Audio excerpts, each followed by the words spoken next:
Molt bon dia.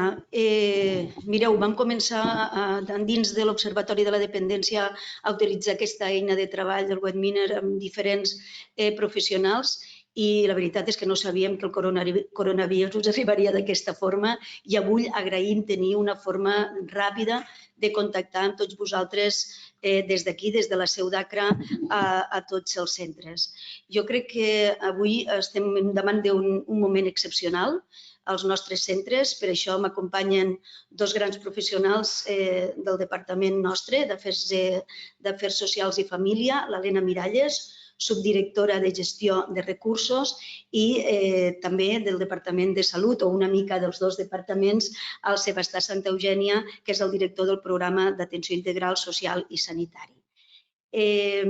Venim amb tota la il·lusió de fer-vos arribar totes les noves mesures que més o menys des d'ahir a la tarda es van poder anar consensuant amb el departament i amb el sector. Dir-vos que totes elles estem completament d'acord Acra de tirar-les endavant i, per tant, esperem que avui siguem suficientment àgils i clars perquè aquestes mesures es porten endavant a tots els centres.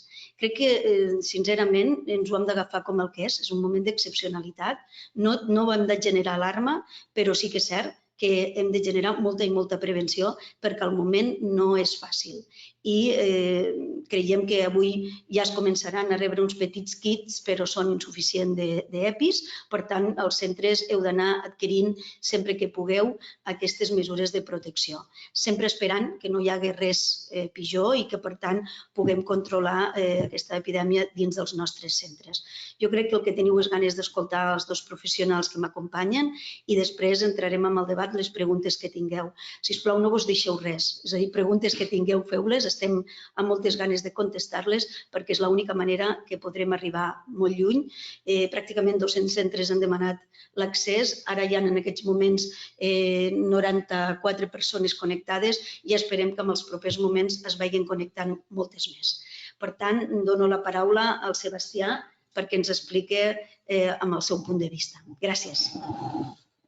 Molt bé, agraït de la invitació d'Acra a participar en aquest webinar amb els centres de residències per intentar d'aclarir i posar en context la situació que tenim ara mateix amb el Covid-19 i una mica parlar d'aquell protocol que vam fer públic la setmana passada, part de les recomanacions que després l'Helena Miralles us posarà al dia de la que és l'actualització i contextualitzar una mica el context epidemiològic i una mica des de salut les mesures que estem prenent i com poden afectar o donar resposta a les preguntes que tingueu en l'àmbit residencial. He preparat unes diapositives una mica de context per aclarir, que jo cediré i que per tant es podran compartir a través d'Acra i quedo a la vostra disposició després per les preguntes. D'acord? Perfecte. Passo amb el teclat. Molt bé.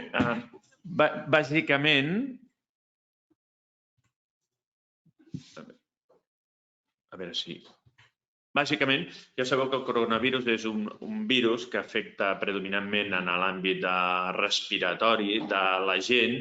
És una família de virus que ja és coneguda o identificada en els anys 60, però específicament aquest virus en qüestió és de nova identificació. Aquesta nova identificació, aquest virus que ha estat identificat recentment, bàsicament dona un quadre simptomatològic molt similar a la grip, en el qual hem de ser conscients que el 80% dels casos seran uns casos lleus de simptomatologia banal o lleu, que per tant no afecta de forma significativa a les persones. Sí que és cert, per l'altra banda, que sí que hi haurà un 20% que, com veurem, afecta gravement a la persona. Si voleu tenir explicacions sanitàries ja profundes amb el que s'ha publicat al voltant de l'epidèmia en l'àmbit xinès, amb els últims articles, sí que us deixo aquesta sessió clínica que fa la cap de la unitat d'infeccioses de l'Hospital Universitario Puerta de Hierro de Madrid, que està penjat a YouTube de fa 8 dies, que és una sessió que dura 13 a 15 minuts, que està molt bé perquè identifica i explica quins coneixements epidemiològics tenim apresos de la situació xinesa. Per tant, crec que és bastant interessant, és un quart d'hora que aprofundeix molt més del que jo explicaré. La situació arreu del món és aquesta que teniu. En número d'afectats, com veieu, a nivell mundial, la Xina va ser el primer país que va tenir el brot, on es comença aquesta situació i on estan en fase de remissió i, per tant, ja sembla que està superant i com dintre d'Europa, tant Espanya com Catalunya es comporta com un dels països amb una prevalença o un número de casos ara més elevats.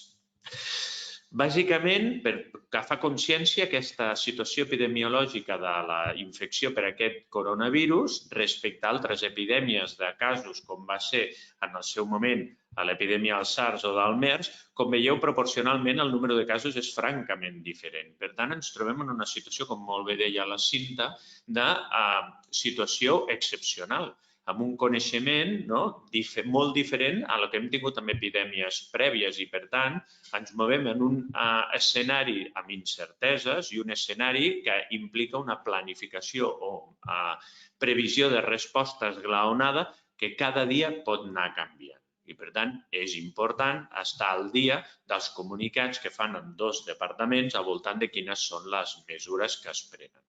Sí que és cert que quan parlem dels casos greus es concentren sobretot amb les persones grans. Sobretot aquesta, ja veieu que la taxa de mortalitat és baixa en aquesta malaltia, al voltant del 2,8-3%, però aquesta taxa de mortalitat es concentra en determinats perfils, entre ells persones grans i sobretot persones grans amb efectes de malalties cròniques. La situació a Espanya, per tant, ara mateix, això són dades d'aquest matí, a les 10 del matí, hi han declarats 2.277 casos,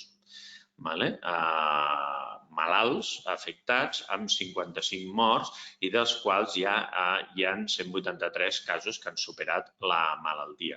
A la part inferior dreta de la imatge podeu veure com el número de casos nous, per tant, la incidència diària, teniu registre per dies, s'està disparant en el moment actual. Per tant, els números de casos estan creixent dia a dia ara mateix. Estem a la fase inicial de la corba. Com veieu, tenim una corba similar a altres països que van per endavant nostre, com poden ser el cas de la Xina o el cas d'Itàlia. I, per tant, tenim una corba que està seguint un curs bastant paral·lel, tot i que amb una mica de retras. I, per tant, sí que podem aprendre d'altres països que han viscut aquesta situació en dies o setmanes prèvies a nosaltres de com ens comportarem en els dies següents. I us he deixat aquí el gràfic actualitzat a ahir, d'acord? Del número de casos. Específicament, la situació catalana, com veieu, el número de casos confirmats estem en una fase d'increment exponencial ara mateix, on el qual la taxa de casos declarats o confirmats respecte a casos greus i morts segueix el patró que segueix en altres països. Dèiem, 80% seran casos que es comportaran de manera lleu, un 20% seran casos que es poden comportar de casos greus amb una mortalitat al voltant d'entre el 1 al 3%. Per tant, estem dintre del que seria previsible en la situació. Què és el més important? És això. Això és un article publicat fa ara exactament una setmana en el Lancet, en el que diu com podem intentar gestionar que aquest brot epidèmic en el nostre país o aquesta situació impacti el sistema de la forma més lleu possible o menys greu possible. Per què? Perquè, com veieu en la primera corba, si no es prenen una sèrie de mesures preventives que eviten la transmissió entre les persones, el que pot generar és que de cop tinguem molts casos confirmats, dels quals una part seran casos greus, i si el número és molt, molt alt, pot generar que la capacitat del sistema sanitari d'atendre no la totalitat de persones, perquè entenem que el 80% de les persones que tindran un cas lleu amb control telefònic i seguiment a distància podrem donar-los suport, és que tinguem molts casos greus que col·lapsin la capacitat del sistema sanitari a l'hora de donar resposta a aquests casos greus. Per tant, totes aquestes mesures que després explicarà l'Helena i les mesures que està prenent Salut, el que intenten és fer que la corba vermella passi a ser una corba blava, la corba blava, que intenta evitar la col·lapse del sistema sanitari, tot i entenent que els casos que es confirmin, una part seran greus. això segur. Per tant, la idea és que, tot i que tindrem casos greus, aquests casos es vagin seqüenciant o endarrerint al llarg del temps, intentant que la transmissió entre persones sigui la més baixa possible. És veritat que no ens podrem relaxar després, perquè si aconseguim això, el que passa després és que si et relaxes amb les mesures de contagi, pots tenir un segon rebrot. Per tant, és important, en el moment actual en el que comença a pujar la pendent del número de casos, intentar que aquesta pendent vagi més cap a la corba de color blau que no cap a la corba de color vermell, per la capacitat a l'hora de donar resposta assistencial en tots els àmbits. D'acord? Això és clau. Ja sabeu que la transmissió és clara, es transmeteix per gotes i per contacte directe amb les secrecions. Recordeu que les gotes que surten emeses per la persona que està malalta es poden dipositar sobre objectes inerts com les taules, les manetes a les portes i que aquí sobreviuen unes hores aquest virus i que, per tant, la persona que toca aquell objecte on ha caigut aquella gota pot ser un element de transmissió. D'acord? El període d'incubació des que la persona agafa la malaltia és de 2 a 14 dies i a dia d'avui no tenim evidència de que pugui haver contagi amb les persones que no tenen símptomes tot i que tinguin el virus al cos. És a dir, fins que no comença la simptomatologia no tenim clar que hi hagi un període en el qual sigui la persona contagiosa. Per això és molt important detectar l'inici dels símptomes respiratoris, perquè és el moment a partir del qual tota persona que estigui en contacte té risc de poder contraure aquesta malaltia. Quins són els símptomes una vegada apareix la malaltia? Malestar general, febre, tos i sensació de falta d'aire, que és la dísnia. Símptomes molt similars als de la grip. D'acord? Puc estar afectat o no puc estar afectat per coronavirus? Hem publicat a la pàgina web que us comparteixo aquí en el canal de Salut un test molt fàcil que, fent aquest test, t'aclareix una mica si pots estar afectat o no per aquest tipus de coronavirus. De cara a si he de posar-me en contacte o no amb l'equip d'atenció primària o he d'anar a urgències, és un test que es fa en 2 minuts i que intenta tranquil·litzar la gent si té dubtes a l'hora d'estar infectat o no. Molt recomanable que el feu abans de consultar o de generar una alarma que pot ser innecessària. A partir d'aquí, com hem començat aquesta fase exponencial de casos, des de l'àmbit de salut ens hem vist obligats a començar a fer modificacions o mesures organitzatives en els centres sanitaris. Aquests dictàmens estan compartits a la pàgina web de Canal Salut i, sobretot, en l'àmbit de primària es genera una reorganització de les agendes i de les proves i dels controls que fan les persones en l'àmbit de l'atenció primària de salut. I no només això no només generarà canvis en l'àmbit de salut, sinó també canvis en l'àmbit dels serveis socials i les prestacions socials. I, per tant, abans de continuar, jo crec que passo la paraula a l'Helena Miralles perquè pugui explicar-vos l'actualització de les mesures que s'ha pres en l'àmbit del Departament de Treball, Afers Socials i Família. D'acord, moltes gràcies. Jo també volia agrair l'oportunitat de poder estar aquí i explicar. Sempre és una mica més fàcil explicar amb la gent davant, que no és el cas, no estem davant, però hi haurà interacció després com a mínim.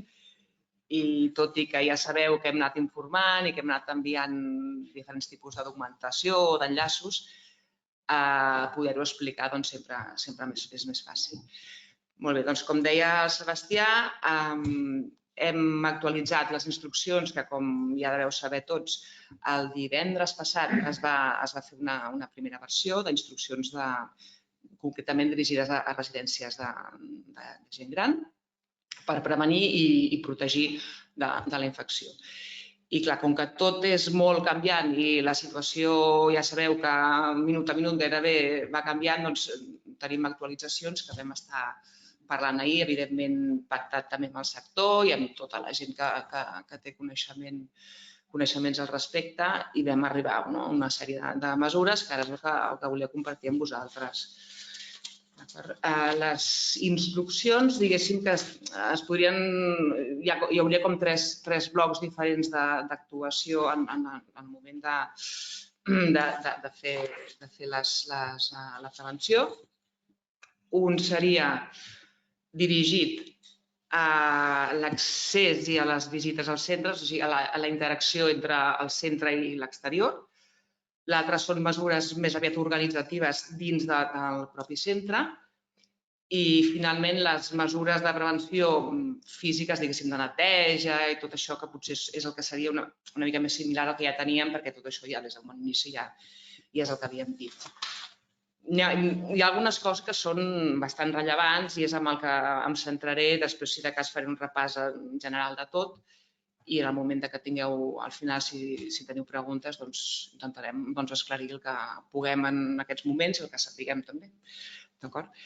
El primer punt important a tenir en compte és que es restringeixen al màxim les visites als centres, és a dir, tota interacció, inclosos sobretot el tema de familiars, queda restringida i només es podrà donar en casos molt excepcionals i molt justificats sota criteri de la direcció del centre, que evidentment és qui pot decidir això en un moment concret que es produeixi, però per regla general, temporalment, evidentment, a l'espera de veure què passa, se suspenen les visites de familiars i altres persones que puguin accedir al centre de visita, diguéssim.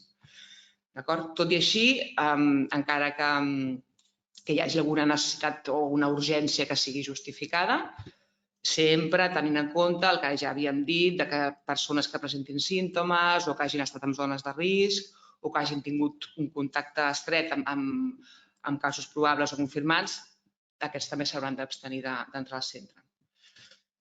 Per pal·liar una mica aquesta desconnexió momentània d'uns dies entre familiars i usuaris, evidentment cada centre posarà a disposició dels familiars unes línies telefòniques, un telèfon, vies d'accés per comunicar-se per telèfon o webcams o el que cada centre disposi.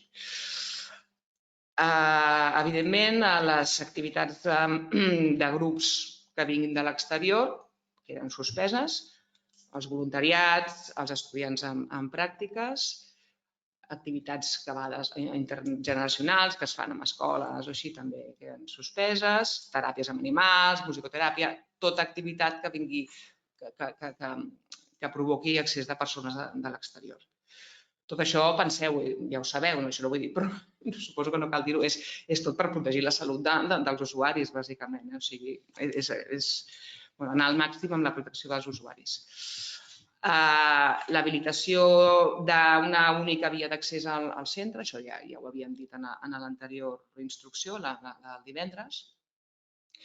Un control de registre, això és molt important i ha de ser molt estricte el control de registre de tota persona que accedeixi al centre amb la finalitat de poder actuar amb el seguiment de si hi hagués algun cas d'infecció que es detectés, poder fer aquest seguiment, aquesta traçabilitat d'on prové el contagi. Una altra mesura, aquesta sí també molt important, atenció, se suspenen també temporalment els nous ingressos a les residències.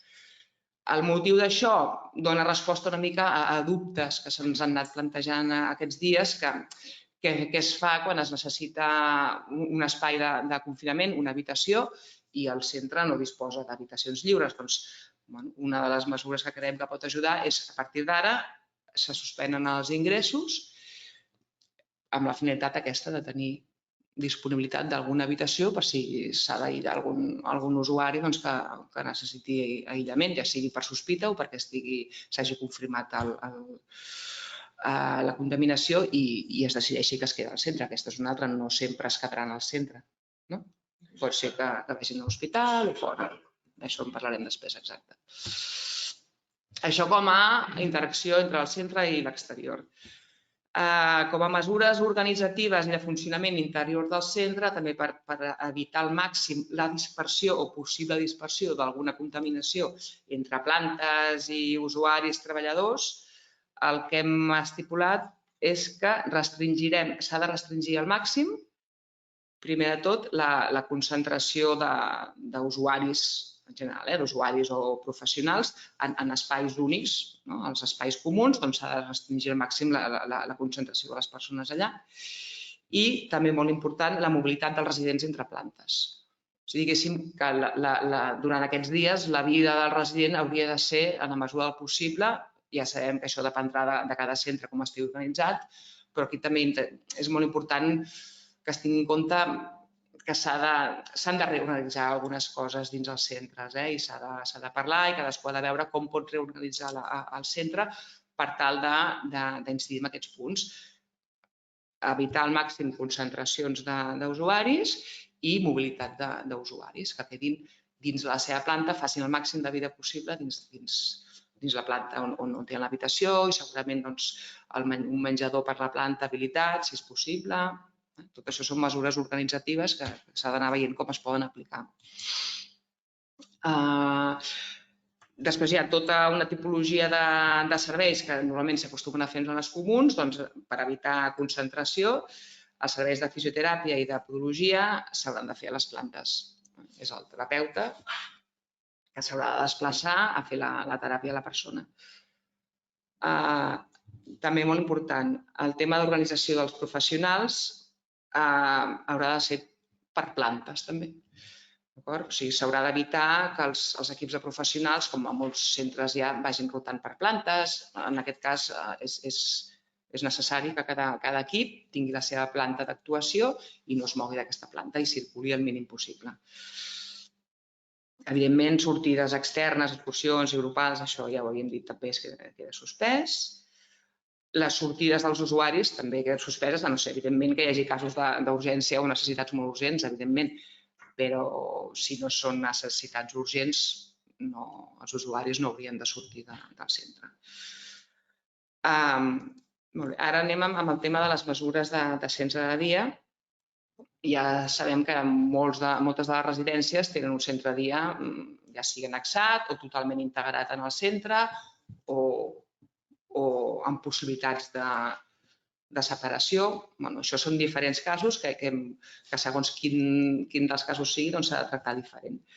Si la residència té un equipament de centre de dia en el qual es pot garantir al 100% la separació tant de l'espai físic com dels professionals, professionals de centre de dia, professionals de residència, per una banda i per l'altra, i que sigui totalment independent, en aquest cas el centre de dia segueix funcionant amb les mesures de prevenció per un centre obert en què la gent entra i surt, les habituals. En el cas que no es pugui garantir al 100% aquesta separació tant de professionals com d'espai físic, diguéssim, se suspenen les activitats al centre de dia. Això també és molt important perquè, evidentment, no té sentit que en una residència estiguem restringint d'una manera tan estricta i necessària tota interacció amb l'exterior, incloent els familiars, i, per altra banda, hi hagi usuaris de centre de dia que entrin i surtin. No té sentit. Per tant, això és molt clar que ha de ser així.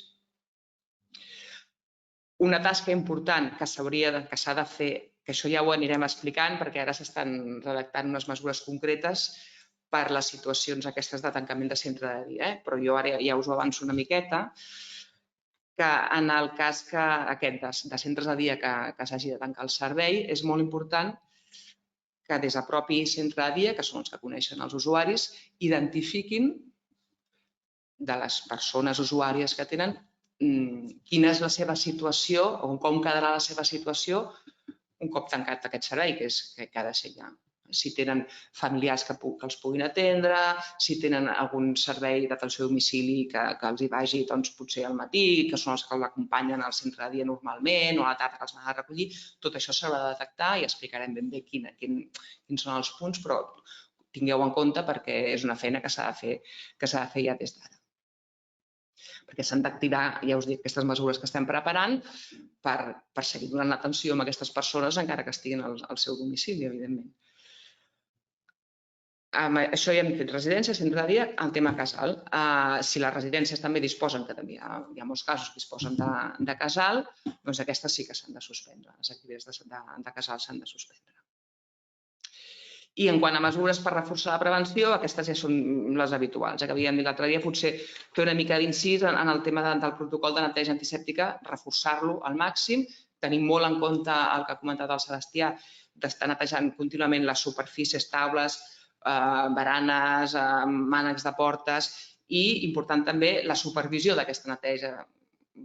Com que normalment potser són empreses externes que venen a fer la feina, doncs que hi hagi una supervisió molt constant de que aquesta neteja es fa contínuament, perquè és un focus important.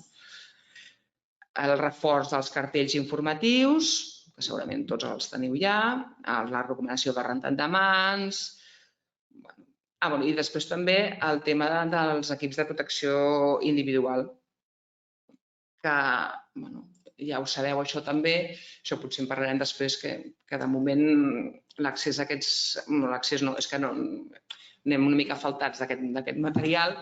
S'estan preparant uns petits packs com d'impacte perquè una gran part de les residències puguin tenir-los en el cas que els hagin de fer servir per casos que tinguin confirmats o sospitosos, diguéssim. I és molt important no només tenir els equips, sinó saber-los utilitzar. Llavors, es posaran a disposició via online també formacions i cursos perquè es pugui consultar com s'han d'utilitzar aquests equips. I bé, això és un resum, jo crec que ho he dit quasi tot. No obstant, aquestes indicacions, aquest nou protocol, en breu, igual en aquests moments que estem parlant ara, ja s'ha penjat, sí? Veus? Comunicat del departament. Doncs això ho teniu ja accessible. Jo us ho he mig avançat, amb uns minuts d'avançament, però això és el que hi ha. Bé, jo voldria... Tinc algunes coses més per explicar abans de les preguntes?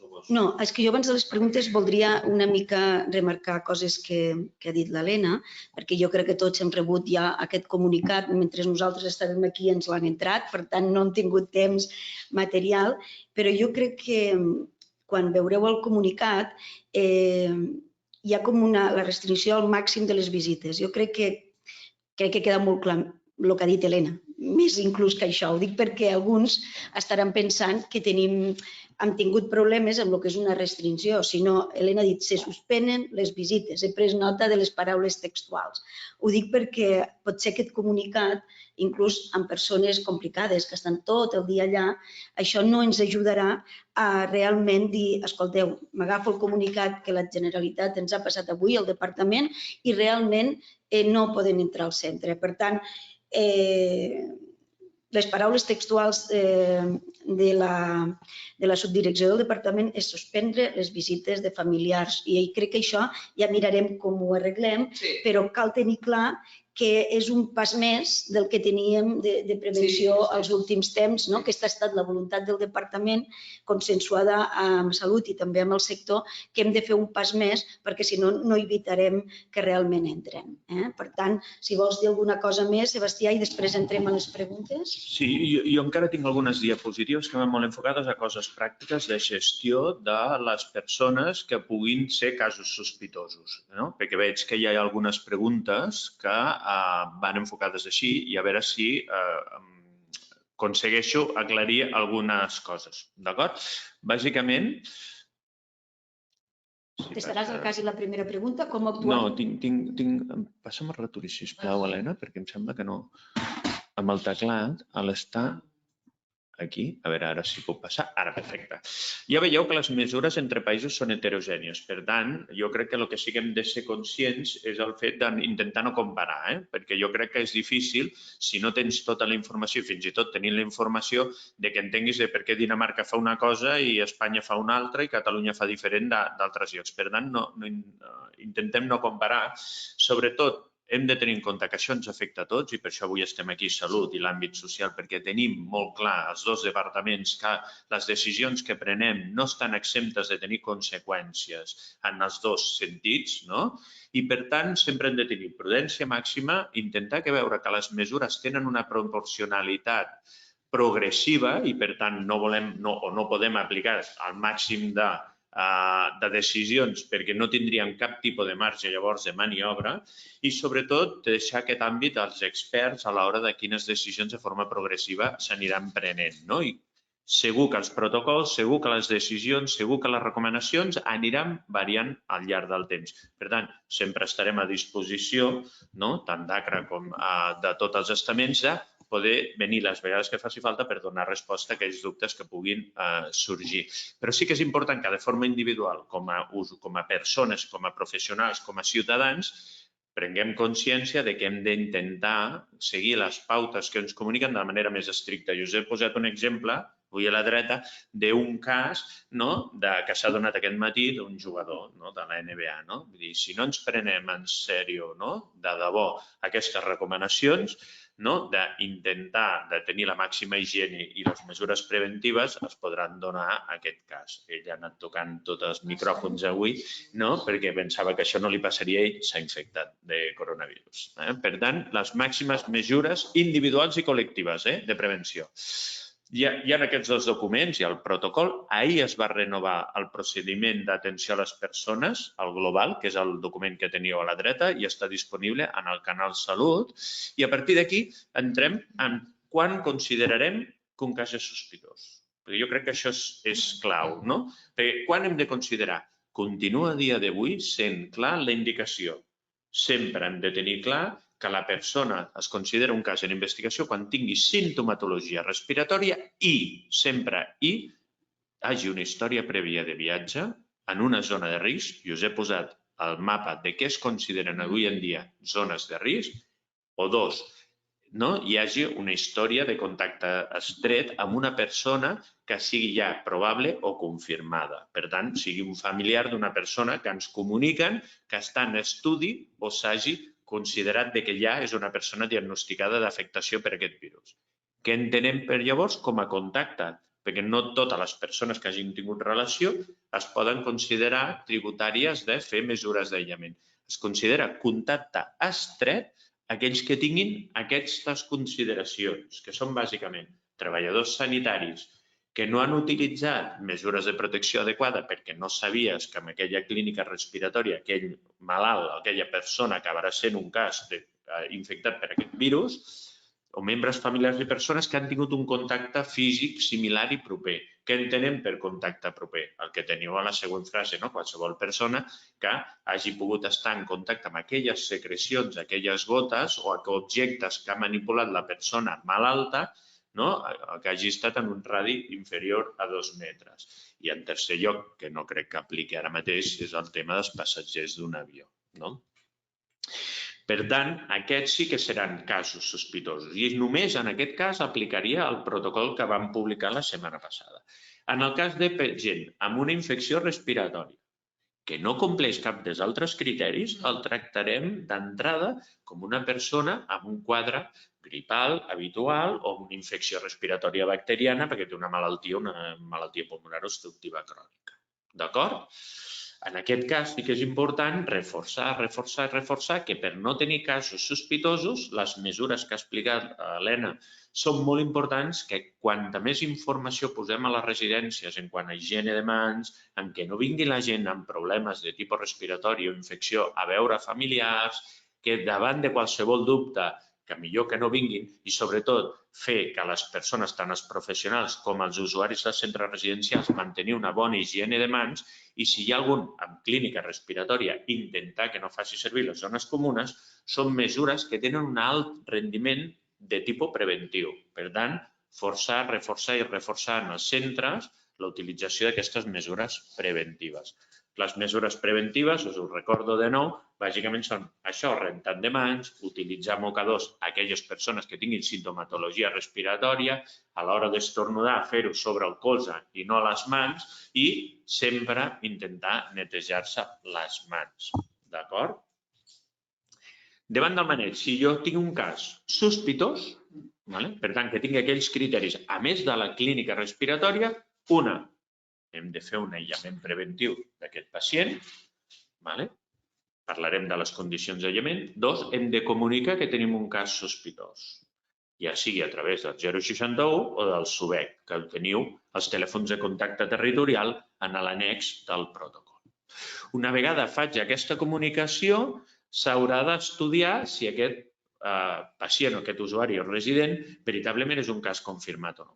En cas de que això, durant aquest període de temps es pugui fer l'aïllament, que en parlem després, en cas de que sigui positiu, hem de llavors tenir el criteri si és un cas greu o és un cas lleu. D'entrada, tots els centres residencials, com veieu a la diapositiva, els criteris clínics de gravetat els compliran d'entrada la totalitat dels usuaris, per edat i per comorbiditat.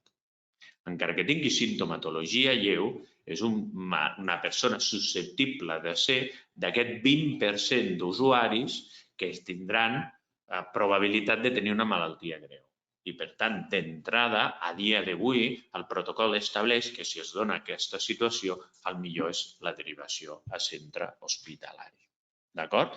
Pot ser que això canviï a una versió del protocol futur, que llavors diferenciem entre usuaris que siguin lleus, usuaris amb afectació greu o usuaris que en funció de la seva situació de vida puguin estar fins i tot, ens ha passat, en una situació de malaltia crònica avançada, en situació d'últims dies. Sí. Ho haurem de diferenciar? Pot ser, però a dia d'avui el protocol intenta mantenir que la taxa de transmissibilitat, si hi ha un cas que compleix criteris de gravetat, que seran la majoria de residències, intentar que no hi hagi transmissió dintre del centre. Per tant, considerem que davant d'un cas, si es confirma, el millor a dia d'avui el protocol estableix com a malalt de risc el trasllat a centre hospitalari. Si això es modifica en el futur, ho notificarem amb un nou protocol. Per tant, a l'hora de l'aïllament parlarem d'aïllament, sobretot en el temps d'espera de lo que serà el període entre sospita i diagnòstic. I, per tant, aquí les mesures d'aïllament són importants. Quins requisits mínims per poder fer aquest aïllament en residència necessitarem? Els que veieu en aquesta diapositiva. I com ha de ser el lloc d'aïllament? El que està recollit en el protocol i que veieu en aquesta diapositiva. Si davant d'un cas de sospita no podem garantir ni l'anterior, els requisits mínims, ni tenir un lloc d'aïllament temporal adequat, el millor és no mantenir la persona a residència. Vam tenir un cas que vam estar parlant ahir o abans d'ahir al departament, en la reunió amb les residències de gestió pròpia del departament, i la decisió davant d'un cas sospitós que no es podia complir un lloc d'aïllament adequat va ser traslladar-lo a l'hospital. No mantenir-lo en el centre pel risc que si no es fa adequadament i no es té el material per poder fer un aïllament, que pugui haver-hi transmissibilitat. D'acord? I, per tant, a partir de si tens el dispositiu o el lloc d'aïllament adequat, les mesures que venen recollides i les mesures que s'han d'aplicar amb el personal, que és el que ha comentat la Cinta, que a dia d'avui, l'Helena, que a dia d'avui encara no disposem de material per poder garantir aquest aïllament de forma adequada. Respecte al protocol, hi ha hagut un parell de canvis, sobretot amb les bates. Es considera que l'ideal seria fer servir bates impermeables, però si no es disposen de bates impermeables es pot col·locar bata no impermeable però amb un davantal de plàstic. D'acord? Per tant, és una petita variació que teniu disponible en el protocol que us he ensenyat abans que s'ha publicat ahir. D'acord? En cas de cas confirmat, com us deia abans, com complirà la majoria, per no dir la totalitat, dels usuaris els criteris de gravetat, la idea serà a dia d'avui la derivació al centre hospitalari. I sobretot, de cara als centres, a part dels vídeos que us deixo disponibles en els enllaços d'aquí a la mà dreta, de com col·locar-se el vestit de protecció, utilitzar les mascaretes, les ulleres, els guants, etc. Sobretot, utilitzeu i empreu a les centres residencials tots els cartells explicatius de mesures de prevenció perquè els usuaris, els familiars, quan els vegin, vagin fent educació per intentar millorar l'adherència a aquest tipus de maniobra, que és el més efectiu, la prevenció d'aparició de casos. D'acord? Perfecte. Sebastià, una mica analitzant les preguntes que tenim, jo crec que n'has contestat pràcticament a unes quantes. És a dir, la sisena que deia què fem amb aquestes persones, febre, casos lleus i que s'ha d'inici 24-48 hores. N'hi ha una altra que va molt lligada en aquesta, que és i els professionals. En cas de contagi, com fem que els professionals, què fem amb els professionals, aïllem, no aïllem. Jo crec que aquesta... Has dit una altra cosa que jo ho dic perquè tancaríem, si et sembla, perquè hi ha unes quantes preguntes per l'Helena, però ja que has fet aquest protocol, crec que seria molt bo deixar clar algunes coses. I diu, en cas que la persona no el puguem aïllar, evidentment l'haurem de traslladar. La pregunta és, qui ho decideix? Serà ràpid? Seran ja? Passaran 24, 48 hores? Ho dic per saber exactament la gran pregunta que tots els centres ens fem. És a dir, estem preparats per aïllar alguna habitació, per poder fer aquesta tasca? Tinc entès, i és la realitat, més val que parléssim de realitats, que això no és ja. És a dir, en algun cas s'ha tardat 48 hores a fer el diagnòstic i poder decidir. Per tant, jo crec que seria molt bo que avui deixéssim clar algunes mesures bàsiques, perquè si es tarda, ho dic perquè estàs a un centre, estàs vivint aquesta situació, has trucat, no venen, passen unes hores, passa un dia i en passa dos, que això ha passat i per tant crec que és important que donem una tranquil·litat de que l'objectiu és que marxen a un altre centre, però també jo crec que és molt important per la gent que ens està escoltant és i mentrestant què? Jo crec que aquí hi ha tres coses a tenir en compte i algunes decisions que hem pres en el sentit d'aquesta situació, perquè no només ens ha passat en centres residencials, sinó també en domicili o en centres d'atenció primària. Ahir es va prendre la decisió d'incrementar el número de laboratoris que faran el test per detectar si el cas es confirma o no. S'ha augmentat d'un laboratori que centralitzava tot a 10. I, per tant, està publicat en el Canal Salut quin és el laboratori de referència per territori que farà aquesta prova que confirmarà si el cas sospitós és un cas confirmat o no. Jo crec que amb això segur que guanyarem espai de temps, per tant, disminuirem les hores d'incertesa. Són 10 centres i per territori tindrem ràpid. Llavors, davant d'un cas amb clínica respiratòria, una, té criteris o no té criteris? Si no té criteris, l'algoritme diu, escolta, tractament usual. Si té criteris, per tant, ha viatjat a alguna d'aquelles zones o té un familiar confirmat de cas, escolta, comunicar-ho ràpidament. 2 vies de comunicació, el SUBEC, teniu els telèfons territorials o el 061. Quan ve el 061, agafar les mostres, tornar a repassar els criteris. Si els criteris són amplis, comunicar al 061 la possibilitat o no de poder fer un aïllament en condicions a l'espera del resultat. Si en aquell moment, per no disponibilitat d'habitacions, per no disponibilitat de material o no disponibilitat de capacitat de professionals per donar una atenció correcta, el millor és que traslladeu al 061 aquesta inquietud perquè prengui la resposta necessària. En aquest cas, si no es pot garantir a l'hora de traslladar-lo cap a l'hospital, ja comunicar al servei d'urgències que rebrà aquest usuari que ve un cas en estudi per aquesta situació. Sempre, sempre, sempre comunicar-ho i parlar-ho clarament amb el 061. És millor, davant del dubte, comunicar-ho que no tenim aquesta situació que sí que entomar-ho i entrar en situació de risc. Són els professionals llavors que han d'entrar en estudis? Ho comunicarà el SUBEC, el Servei d'Epidemiologia, en base si el diagnòstic es confirma o no. Si el diagnòstic es confirmarà, llavors haurem de diferenciar 2 tipus de contacte. El contacte estret del contacte ocasional. El contacte ocasional farà una vida normal. Per tant, continuarà podent anar a treballar o relacionant-se fent vida normal i no necessitarà aïllament. El treballador continuarà en aquest cas. Si es considera que no és un contacte estret. Si el SUBEC considera que un treballador en específic ha sigut un contacte estret, que ja us he posat allà les mesures, llavors aquella persona sí que automàticament el SUBEC et dirà que ha de passar a estar en situació d'aïllament preventiu, 14 dies, encara que no tingui cap tipus de símptoma a l'espera de veure què. D'acord? Per tant, en un usuari que es confirmés, hauríem de diferenciar els 2 tipus de contacte i amb els 2 tipus de contacte, llavors, els que no són estrets continuaran fent vida normal i treballant habitualment i els que siguin contactes estrets passaran a estar en prevenció.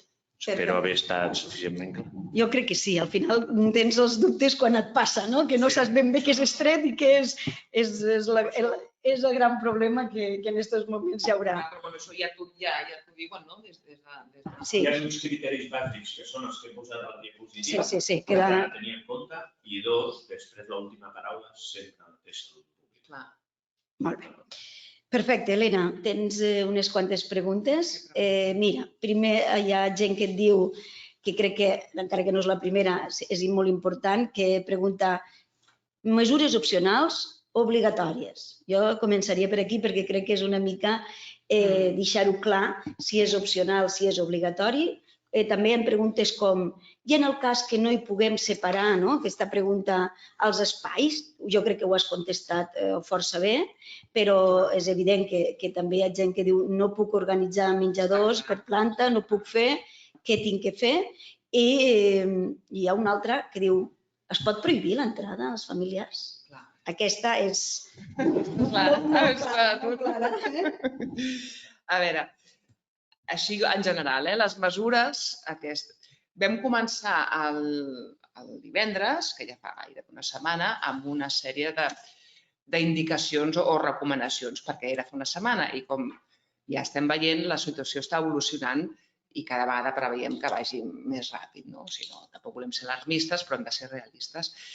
I la situació actual ens demana que allò que eren recomanacions, doncs sí, o sigui, la paraula obligació sona molt lletja, però és que són indicacions, s'han de seguir. Sempre, evidentment, en la mesura del possible.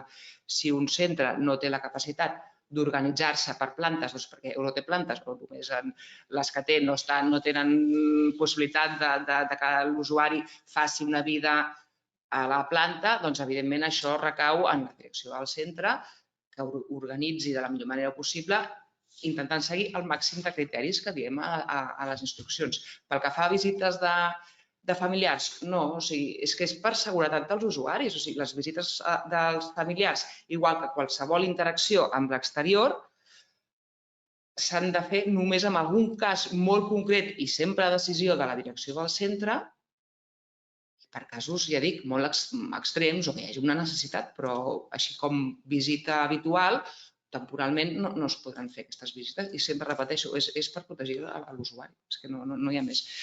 I ja està, més o menys és això, el tema d'obligatorietat i organització pròpia de cada centre. Nosaltres diem que, evidentment, això hi ha mesures que són en una situació més o menys ideal i no tothom ho complirà, però aquí també hi ha una mica la professionalitat que teniu tots dels vostres centres de poder organitzar-vos de la millor manera possible. Fins i tot hi ha una que diu, podem tancar la porta del centre? Sí, bueno, tancar la porta en quin sentit? Sí, bueno, jo crec que la porta no fa res, és a dir, la porta no evita res. La porta del centre, almenys dins del meu punt de vista, no cal tancar-se. El que cal és pedagogia, informar i ficar damunt de la taula les mesures que, en aquest cas, el nostre departament no ens recomana, ens obliga. És a dir, jo crec que als centres hem de tenir molt clar que no parlem de recomanacions. I jo crec que l'Helena ho estaria molt clar, arribem a un altre nivell i ara estem parlant d'obligació. Fa un moment ens estàvem parlant amb el Sebastià així ràpidament, es tanquen col·legis a Catalunya, no? Per tant, estem a un altre nivell i crec que la gent ho ha d'entendre. No tenim la porta en clau i que algú ens faci no puc, no, obrim portes, però sempre a l'exterior anem informant, o evidentment a la recepció, no que a l'exterior de la situació. Jo venint cap aquí hi ha gent que m'ha dit hi ha gent que no ho acceptarà, trucarà al departament, bé, el departament el tenim al costat i per tant si algú que no ho accepta i truca al departament no passa res. Crec que fins i tot que truqui al departament perquè el departament li dirà exactament el mateix que nosaltres estem dient. ACRA habilitarà i passarà a tots els socis sistemes de comunicació, és a dir, crec que sí que hem de ser coherents, les persones no s'han d'aïllar del veure i de parlar amb els seus fills i eines com el que ara estem utilitzant, vos passarem un correu electrònic des d'ACRA amb totes les que tothom coneix l'Skype, però crec que és important, el FaceTime, hi ha molts, però no aïllem a ningú. Simplement podem fer sessions de videoconferència per la tarda amb familiars que es connecten, fins i tot com estem fent ara, això és el que vos podrem transmetre i passarem a ser molt moderns amb la tecnologia als nostres equipaments, però no es tracta d'aïllar les persones, simplement es tracta de hi haurà més precaució. Anem a més preguntes. Si saps si després de contraure el virus i curar-te quedes immunitzat, aquesta és la gran pregunta que han fet per tot arreu. Aquesta és una, o una altra és, es pot anul·lar les visites mèdiques programades als hospitals? Jo t'aniré dient alguna més sanitàriament, si veiem... Sí. Nosaltres som l'expert tu. Al respecte de si es poden anul·lar les visites mèdiques en els hospitals, ho plantegem al revés. És que ja hi ha hospitals que han anul·lat la consulta externa a dia d'avui en previsió o en situació de demandes de necessitats de personal en l'àmbit de les plantes hospitalàries. Molts d'aquests hospitals ja estan parlant amb els usuaris que tenen les visites programades per intentar fer aquestes visites de forma telemàtica, ja sigui per videoconferència o per via telefònica. Per tant, si teniu usuaris que tenen visites programades, el més recomanable és posar-se en contacte individualment en cada hospital i mirar si aquesta visita es pot fer per una altra manera, perquè probablement a les pròximes hores o dies, aquí a Barcelona ja hi ha hospitals que han anul·lat la consulta externa, ens trobarem en aquesta situació. A part de les visites... Sí, tens una altra que jo crec que... Lo de la curació i la recidiva. Sí, la curació, i hi ha una altra que diu, que en aquest cas també me la podries contestar, tinc personal d'infermeria embarassada de 10 setmanes, es considera personal de risc. Quines mesures excepcionals hem de prendre? Bàsicament, en la primera, sembla, en els estudis epidemiològics fins ara disponibles, que una vegada passada aquesta infecció quedes immunitzat i de moment no tenim coneixement que hi hagi casos de recidiva o recaiguda per la malaltia. Per tant, com ens passa amb altres infeccions. No hi ha evidència, tot i que jo no soc expert en epidemiologia, a dia d'avui, avui hi ha una entrevista al diari Ara del cap d'infectologia de l'Hospital de Sant Pau i li hem fet la mateixa pregunta. La transmissió vertical a dia d'avui no està demostrada en el cas d'aquest virus i, per tant, en els embarassos sembla que no hi ha traspàs. En l'alletament matern sembla que el mecanisme de transmissió pot ser no a través de la llet, sinó amb el fet que si tu t'estossegues a la mà, toques el mugró o el pit i allà s'enganxa o s'agafa el nen, llavors pugui haver-hi aquesta transmissió. Per tant, sembla que en aquesta situació no hi ha transmissió vertical. Més enllà d'això, qualsevol dubte, jo crec que hi ha serveis de medicina preventiva i de salut laboral que prendran o hauran de prendre les mateixes mesures que ens trobem nosaltres ara mateix en l'àmbit departamental.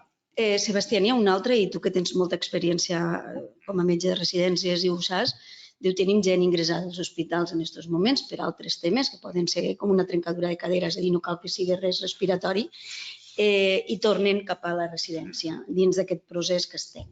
Què fem? Pregunten. Amb aquests usuaris jo sempre és el mateix.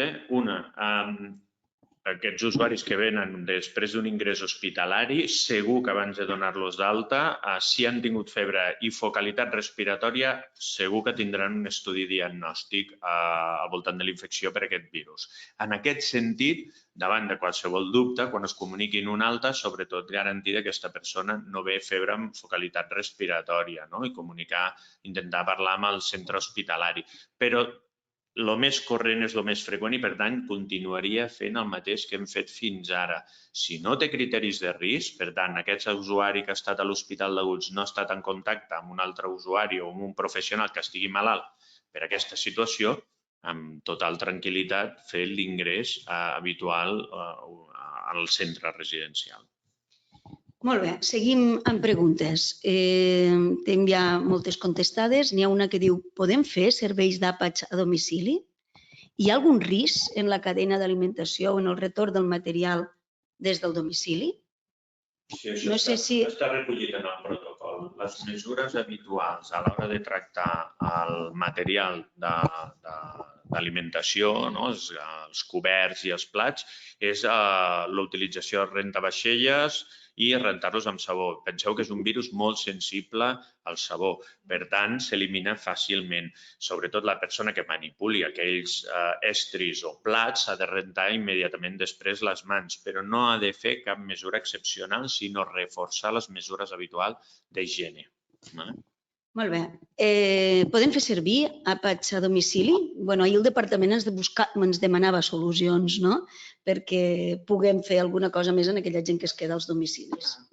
Sí, amb això de moment, ara en aquest precís instant, poca cosa us puc dir, però sí que us puc dir que estem treballant amb això. Ja us he avançat al principi de tot, que el fet de tancar aquests hipotètics tancaments d'alguns centres a dia, doncs això, els que estan integrats en les residències i els que no es poden separar, clar, això provoca una situació al moment de gent que ha de romandre a casa seva i que es troba en situacions molt variades. Tindrem des de la persona que no tindrà cap problema perquè tindrà atenció de familiars o d'un servei a domicili, el que sigui, fins a la persona que està totalment sola i que, a més necessita tema d'àpats, d'alimentació i el tema sanitari també, de medicació o el que sigui, atenció continuada. I això, estem treballant en aquests moments des del departament com articular, perquè una mica el que tenim clar que aquestes persones l'ajuda se'ls ha de seguir oferint, però hi ha diferents possibilitats, diferents maneres de fer-ho, ja sigui amb el personal del propi centre de dia, que quedarà lliure de la tasca diària perquè no tindrà els usuaris allà, hi poden intervenir o intervenen també els ens locals, els familiars. S'està establint un protocol de com la xarxa de reforç s'ha de comunicar i hem de treballar perquè totes aquestes persones estiguin ateses. I una de les mesures que segur que acabarà passant, de fer el servei d'àpats a domicili, si el propi centre té la capacitat de poder-ho fer, doncs evidentment que serà una tasca que haurà de fer. Perfecte. Tenim una altra pregunta que és molt concreta. Diu, en cas de situació excepcional i falta de personal, els ratis es podran modificar? Quin marc legal tenim? Això també és una altra cosa que s'està treballant en mesures excepcionals per modificar excepcionalment el marc legal aquest de compliment de ratis, perquè és evident que arribada la situació, per molt que tinguem una normativa amb unes ratis, si no es pot complir, doncs no es pot complir. Si no hi ha personal suficient, no es podrà. I sí que és veritat, estem treballant amb tota una sèrie de mesures que també en breu es comunicaran de com quedaria això i quines possibilitats hi hauria, tant per la banda de possibilitats que es poden obrir pel tema de segons quin tipus de professional la formació requerida o no requerida, o sigui, ampliar una mica el ventall, i després també amb el tema de ratis. Tot això són mesures, de moment, per sort, jo crec que encara no ens estem trobant massa, però ho estem preparant ja perquè en el moment que ens hi trobem, que no sabem si serà demà, d'aquí una setmana, o no sé, o potser mai, però tenir-ho preparat per actuar. Hi ha pla de contingència intern propis, com diu l'Helena molt bé, però a més estem treballant en plans de contingència comuns, Departament de Salut i Treball, Afers Socials i Família, perquè es pot donar el cas que tot i aquest canvi normatiu o de flexibilitat a l'hora de buscar professionals que puguin estar en el centre residencial, això no sigui factible. Llavors, veure com des de l'àmbit de salut als professionals sanitaris podem donar ajuda, suport en situacions en centres residencials, centres de dia que ens trobem que és que no tenim professionals i per tant no és que nosaltres com a sistema sanitari ara mateix tinguem una situació que ens sobrin professionals, però evidentment haurem de sumar esforços per intentar de garantir que l'atenció sanitària d'aquelles persones que ho requereixen pugui ser donada en el lloc que sigui necessària. Molt bé, per tant, entenem que inclús parlàvem ahir de saber què és el que realment hem de fer, que és aquelles activitats bàsiques de la vida diària, i hem de tenir clar que el primer és atendre i que hi haurà coses que potser les podrem deixar de fer, però sempre i quan hi hagi mesures excepcionals, en confinaments, en situacions una mica més extremes, que òbviament, i esperem que sigui així, no és la situació que ens trobem, però que el departament també està treballant perquè ens pugui... Exacte. Estem avançant perquè no ho tingui que fer-ho mai, però d'això es tracta. Hi ha alguna altra pregunta que diu recomanacions per aïllar en cas de sospita a persones amb demència. Clar, aquesta és molt tècnica, de persones amb situacions de demència que, òbviament, inclús avui algú em deia, hi ha gent que no aguantarà estar espais, necessita sortir a caminar, té un servei contractat, necessita sortir al carrer, necessita passejar, necessita. Jo crec que en aquest cas, almenys jo com a professional del sector, crec que hem d'assumir els menys riscos possibles, però la gent que necessita passejar, caminar, ha de caminar pel jardí, per on sigui, però ha de caminar. No sé si, Sebastià, tens alguna vareta màgica, jo no la conec, però igual sí, Ens passa exactament el mateix, perquè veieu, en els centres sociosanitaris, a les unitats de psicogeriatria. Vull dir, tot depèn del tipus de trastorn de conducta, si és un quadre confusional, si és una deambulació erràtica, però en el cas de la deambulació, si la persona no es pot mantenir en aïllament en una habitació de manera adequada, és molt millor que pugui deambular en un espai a l'aire lliure i que no en un espai o zona comuna del propi centre residencial. El tranquil·litzarà, el permetrà fer aquella activitat rutinària que té de deambulació, sempre intentar que l'espai obert sigui el més segur possible, per tant, que no es pugui entrebancar, que pugui caure i fer-se mal, però és molt millor en un espai obert, on tingui una bona ventilació que en una zona comuna de la centre residencial.